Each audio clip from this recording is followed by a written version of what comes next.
Le Grand Théâtre National Doudou Ndiaye Coumba Rose nous accueille pour ce nouveau numéro de 7 sur 5. Le prétexte, le gala de la Convention des jeunes reporters du Sénégal doit se tenir ici ce soir. La Convention fête également ses 20 ans d'existence. 7 sur 5, nouveau numéro, bienvenue.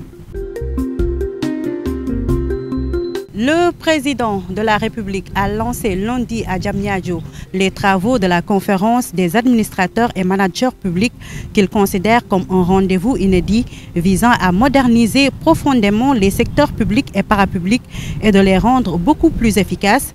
Pour le chef de l'État, la transformation de la fonction publique est une priorité absolue. Ainsi, il a décidé de lancer le New Deal technologique le 24 février prochain afin d'améliorer l'efficacité des services publics tout en répondant aux attentes des citoyens. Quant au Premier ministre qui a présidé la clôture de cette conférence, il a réitéré l'engagement de l'État du Sénégal à renforcer la reddition des comptes et à garantir que chaque centime dépensé dans le cadre des finances publiques soit justifié devant les citoyens. Le président de l'Assemblée nationale, Malick Ndiaye, a plaidé lundi à Abidjan, Côte d'Ivoire, pour la création d'espaces de dialogue où les parlementaires africains peuvent se réunir pour échanger et bâtir des ponts entre les peuples. Le président du Parlement sénégalais prenait part à la cérémonie d'ouverture de la première session ordinaire de l'année 2025 de l'Assemblée nationale de la Côte d'Ivoire à l'invitation de son homologue Adama Bictogo. Malick Ndiaye a exhorté ses collègues présidents de Parlement de la zone CEDEAO à travailler au renforcement des textes législatifs des différents pays africains afin de répondre aux aspirations des peuples.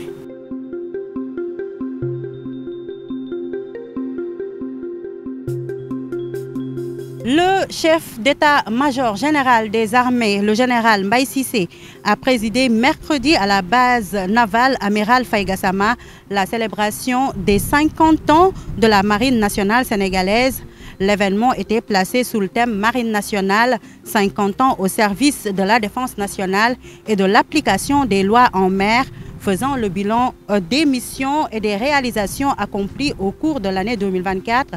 Le chef d'état-major général de la Marine nationale, le contre-amiral Abdou Sène, a rappelé l'historique de cette célébration qui constitue un acte de haute portée patriotique qui s'est réalisé le 22 janvier 1975. Le garde des Sceaux, ministre de la Justice Ousmane Diagne, a révélé jeudi que plus de 3 milliards d'amendes restent non recouvrées au tribunal de Dakar. Il présidait la conférence nationale des chefs de parquet édition 2024. Le thème était axé sur la redynamisation des bureaux d'exécution des peines et réponse à la surpopulation. Lors de cette conférence, le garde des Sceaux s'est exprimé sur l'affaire Farba Ngom, soulignant que cette affaire n'a rien de politique. Il a également rappelé que c'est la CENTIF qui a interpellé directement le procureur de la République. Nous restons avec l'affaire Farba Ngom. L'immunité parlementaire du député de Takoualou, Mouhamadou Ngom, dit Farba, a été levée ce vendredi par la majorité des députés de la 15e législature. Au total, 130 députés ont voté pour, 3 contre et 3 autres se sont abstenus. Le parlementaire visé par une enquête du pôle judiciaire financier est donc mis à la disposition de la justice. Les députés de Takoualou ont quitté la plénière au moment du vote sur proposition de leur collègue Abdou Mbow qui considère cette session comme une escroquerie visant à éliminer leur collègue Mouhamadou Ngom dit Farba. Le président du Conseil des diffuseurs et éditeurs de presse du Sénégal, CEDEPS, Mamadou Ibra Kane, a réitéré mercredi sa disponibilité entière à participer à un dialogue rénové avec l'État au cours d'une conférence de presse tenue à la maison de la presse Babacar Touré. Mamadou Ibra Kane a invité les autorités au dialogue. Il a rappelé que le chef de l'État lui-même, Bassirou Diomaye Diakhar Faye, avait fait part lors d'un conseil des ministres en août 2024 son souhait pour un dialogue rénové avec la presse sénégalaise.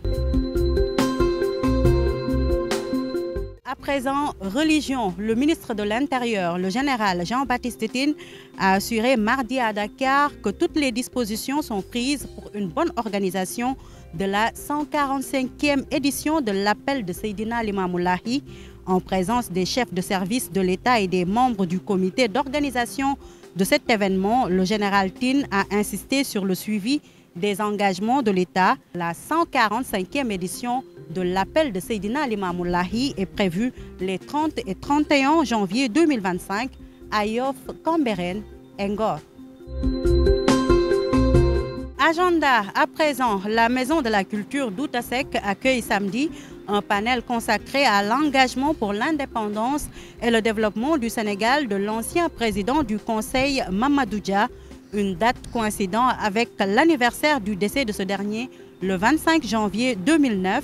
La rencontre lance ainsi un programme d'activités dénommé les grandes conférences de d'Outasek. C'était tout pour ce numéro de 7 sur 5. Rendez-vous la semaine prochaine. D'ici là, portez-vous bien, mais ne zappez pas. La vue de la semaine, c'est tout de suite.